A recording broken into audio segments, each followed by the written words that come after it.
My name is Grace. I'm a housewife. I married my husband Matthew after our workplace romance. Our married life is smooth, without any complaints, and we live happily together every day.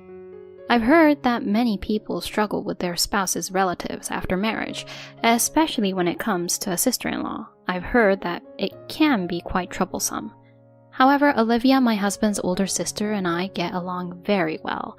We used to go shopping and travel together frequently. I also have a sister of my own, but we don't get along with each other. I often thought that if Olivia were my real sister, it would be great. However, one year, Olivia fell ill and passed away. The day I received the news, I was so sad that I couldn't eat. I couldn't stop crying until the day of the funeral. And on the day of the funeral, my husband, who had gone to the funeral venue ahead of me, suddenly called. "What's wrong?" When I picked up the phone, "Absolutely do not come to the funeral venue. Run to your parents' house. I'll explain the situation later, but for now, just leave the house quickly." He spoke in a breathless and angry tone, almost like he was in a rage. I didn't know what was going on. Why can't I go to the funeral of my sister-in-law with whom I was very close? I arrived at my parents' house with an unsettled feeling. "What's wrong? Today was supposed to be Olivia's funeral." My parents were surprised by my sudden gloomy expression when I returned home. I confessed what my husband had told me. "Huh, is that so? Just now someone claiming to be Matthew's relative contacted us. They were complaining about you, calling you all sorts of names. They even threatened to set our house on fire if we didn't pay them compensation. We have no idea what this is all about. We thought it might be a scam or harassment, but there might be something to it. Anyway, let's wait for further communication from Matthew." While saying this, my husband, dressed in mourning attire, hurriedly drove to our house. My husband bowed deeply, lowering his head. "My relatives did something unforgivable earlier. It seems they haven't arrived here yet. Just to be safe, let's go to the police." I couldn't immediately grasp the story from my breathless husband. I decided to calm him down and listen to the details. "In my sister's suicide note, there were a lot of accusations against you." No way. "It's true. Things like being called disgusting by you or being accused of violence. Baseless claims were written there and made-up stories asking for revenge, and the relatives who took it seriously are saying they'll seek revenge against you and are trying to demand an exorbitant compensation. This place is also compromised, so it's dangerous. Let's go to the police immediately." He confessed this with a pale face. I was in shock and collapsed at the entrance. With my mother's support, I managed to regain some composure. My sister-in-law talking about me? There's no way that could be true. Even when I desperately searched my memory for any clues, I couldn't recall a single fragment of having done such a thing. My husband comforted me, stroking my shoulder. "Calm down. You'll be okay. It might be a fabrication. Maybe it was rewritten by my mother who dislikes you. My sister always spoke of you as if you were her real sister, saying how adorable you were. She used to talk about you with such happiness. It's unbelievable." He comforted me like this. However, I began to question whether things like fabricating or altering a suicide note could be so easily done. Even with my limited knowledge of the law, I quickly understood that tampering with such written documents would result in immediate legal consequences. "Anyway, if there was a phone call, relatives might come here." Feeling pressured, I left my parents' house. When I arrived at the police station, they immediately wanted to hear the details. I submitted the recorded abusive phone calls on my family home, and the smartphone video that captured my mother-in-law suddenly reading an unnatural suicide note at the funeral, as well as the furious reactions of relatives. The police informed me that since there hadn't been any actual harm yet, they would enhance patrols in the neighborhood and wait for developments. Still, the fact that we had consulted in advance, knowing it could work in our favor if something were to happen in the future, gave me some reassurance. However, shortly after returning home to my family's house, something happened that shattered that feeling of security. When my husband parked the car and got out, there was a commotion at the front door. I approached it, cautiously, wondering what could be the matter. Here I found my sister, her cheek reddened from being hit. "It's all your fault." There were the angry shouts of unfamiliar middle-aged men and women. On the ground, my father's beloved golf club lay broken, and fragments of vases and ornaments were scattered around. It was likely that while we were discussing the matter with the police, my husband's relatives had unexpectedly stormed my family's house. Hey everyone! My wife really hasn't done anything. And hurting my wife's sister? I'm calling the police. In a fit of anger, my husband called the police. At his words, it was evident that the individuals who seemed to be uncles and aunts momentarily hesitated. "Oh, sister?" The two of them standing next to my husband finally seemed to realize that I, Grace herself, was there. It appeared they had come to the realization that it was my sister they had harmed. They seemed to have finally recognized their mistake. She's a vindictive woman, just as the suicide note suggests, preparing a doppelganger.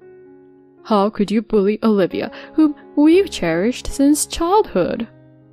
"It's because of you that she suffered mentally and her illness progressed." And they continued to blame me, trying to approach me once again with a golf club in hand. However, realizing the seriousness of the violence towards my sister and the sound of things being destroyed at the front door, my father rushed in and grabbed his uncle's hand, shouting at him. Not content with just making rude phone calls, how dare you raise your hand to my eldest daughter? I had never seen such a frightening look from my normally gentle father. I couldn't help but shudder at the sight of him. My aunt and uncle were not convinced, and my father and them had a long struggle. Eventually, the police arrived. They put me in a police car for questioning. Grace, are you okay? I was in a state of shock due to everything that had happened, but my father's words snapped me back to reality. "Sis, I'm sorry, it's my fault." I rushed to my injured sister to apologize. My father too lost all the momentum he had earlier. I'm sorry I couldn't protect you, even before you got married, he said, feeling downcast, as my mother brought him an ice pack. He was trying to cool my sister's cheek down. My sister took it from him and applied it herself. "Huh? It's not your fault, you know. You might be plain and quiet, but you got along just fine with our late sister, who was so serious. This is assault, isn't it? And we can get money from those uncles earlier. It's a win." Elizabeth is saying this. My sister always has this kind of nonchalant attitude, even in situations like this. She should be upset and angry about being attacked for something she didn't do, but this time I feel like she's pretending to be calm to protect me, and I appreciate that. And watching how she was after I got married, I truly appreciated that she believed me when I was falsely accused. That's why I couldn't forgive my husband's uncle and aunt for causing pain to such a sister of mine and for their violent actions. That night my husband said to me, I'll gather evidence. You stay here. If anything happens, please let me know. He said this, leaving me behind and heading to his own family's house. I felt anxious while my husband was away, but it seems that news of the unjust violence by his uncle and aunt spread among the relatives. After that, no more relatives came to my family's house. In the following days, we arranged a meeting. My parents, sister, husband, and in-laws, and several relatives, including my uncle and aunt, gathered at my husband's family home. It was a slightly spacious house. My uncle and aunt seemed to have a somewhat better understanding of the situation, but they still seemed to believe that they were in the right. If you admit to the bullying mentioned in the suicide note, we'll forgive you from now on. So please don't file a damage report either. They demanded an apology with outrageous reasoning like this and asked us to refrain from filing a complaint. At that moment, $20,000. My previously silent sister spoke up with those words first. What? What did you say? My uncle glared at her with a puzzled expression. If you give me $20,000, I'll hold off on filing a complaint. The place where I was hit hurts and I can't concentrate on my work. Plus, you need to compensate for the golf club and ornaments you broke. Hand over $20,000. My sister casually uttered those words while using her smartphone. My uncle's face turned bright red. What did you say? Is there such a ridiculous story just because she slapped someone once? How audacious. If a sister is a sister, then an older sister is an older sister. They berated in such a manner.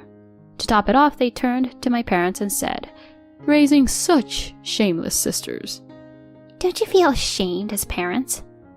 They vented their frustration. My mother was calm, but firm. With all due respect, both sisters are adults. They should be expressing their opinions as individuals, not as children. Isn't it natural to respond to a rude person with rudeness?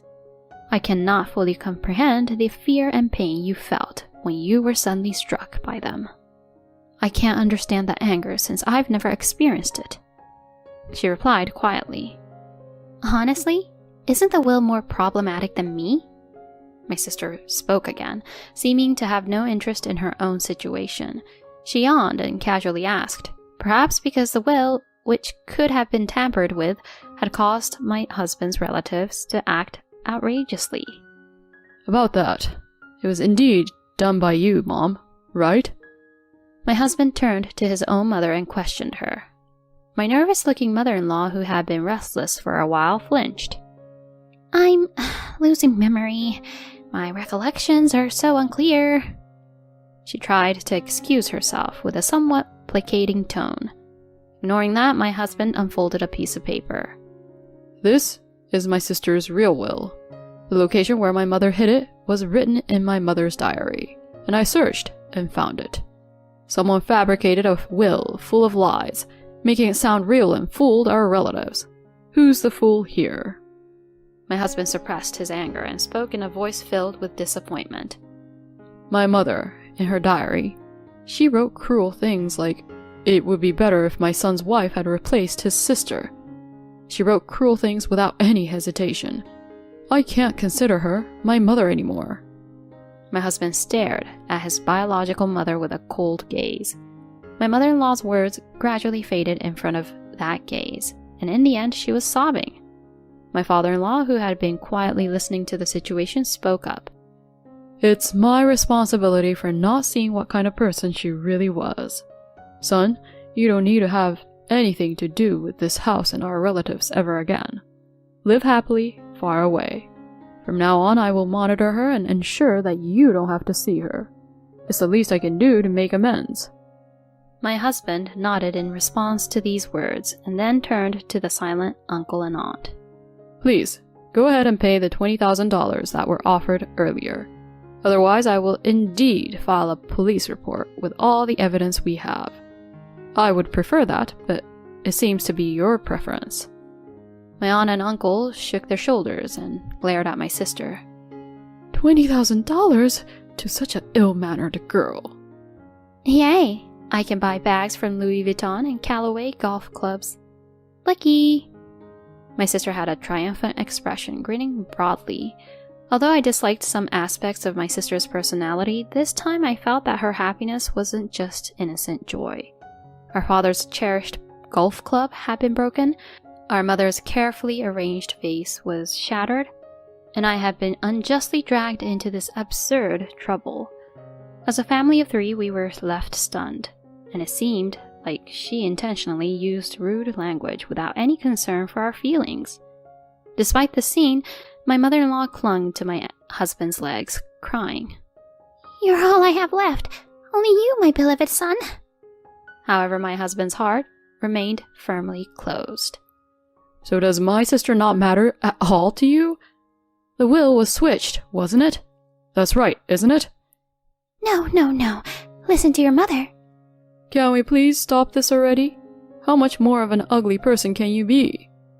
My father-in-law, still trying to assert his point, delivered a stern reprimand to my mother-in-law. I can't stand this anymore. Let's all go. Okay, let's leave the discussion about money for another day. Goodbye. My sister rose swiftly, seemingly scornful of our mother-in-law, and walked past the confused relatives who had discovered my mother-in-law's lies. With a confident stride, she headed for the front door. My parents followed her, and my husband, taking my bewildered hand, led me out of the house. At that moment, my husband said, "Even though she's like that now, she used to be a normal mother back in the day. When we came home from school, she used to give snacks to me and my sister. I won't return to this house anymore, so I feel a bit lonely." I still remember him smiling a complicated smile. A week later, as my emotions gradually settled, I decided to ask my husband about the real will. "Actually, I had planned to wait until you could smile more freely." Matthew brought out the real document and spread it out. "I love Grace," it began. "I've gone through a tough battle with illness with frequent hospitalizations. Unlike my mother's feelings for my younger brother, I felt that my mother's concern for me was thinner. My father's kindness was always evident, but Grace, a woman close to my age, was the one who understood me the most. Because Grace has become my emotional support, I can feel every day that I can keep on living, even when it's tough. My parents have significant assets, so I want all my inheritance to go to Grace and Matthew. My mother would likely spend it all quickly, but my father would likely understand. I hope this can be the foundation of your happiness." I couldn't help but hold that will close and cry. "Just let it all out today." My husband comforted me by putting his arm around my shoulders. From that day on, I decided to cherish the memory of my sister-in-law and live with a smile. I'll keep her legacy safely stored away until the day I can use it. Afterward, my sister settled with my husband's uncle and aunt for $20,000. She promptly sent them a photo list of what she had bought as compensation, along with a letter of thanks for the $20,000. It was truly her way of handling things, but perhaps it was not enough to alleviate the pain of the real beating she had endured. On a side note, through this experience, my relationship with my sister improved slightly, and she started inviting me to have meals together more often. As for our in-laws, my mother-in-law suffered a mental breakdown and aged rapidly. She became delusional, often mistaking complete strangers for me. "Matthew left because of you." It seems it even turned into a police matter. Despite it being her first offense and her mental state being taken into consideration, my mother-in-law was widely known as a dangerous individual. Despite this, my father-in-law did not abandon her as he had promised, and is taking care of her. We have cut ties with my husband's relatives and are currently living peacefully. When I look back, it was truly a terrifying experience. I do feel sorry for my father-in-law who knew nothing about it, but I still cannot forgive the fact that my mother-in-law trampled on her own daughter's feelings.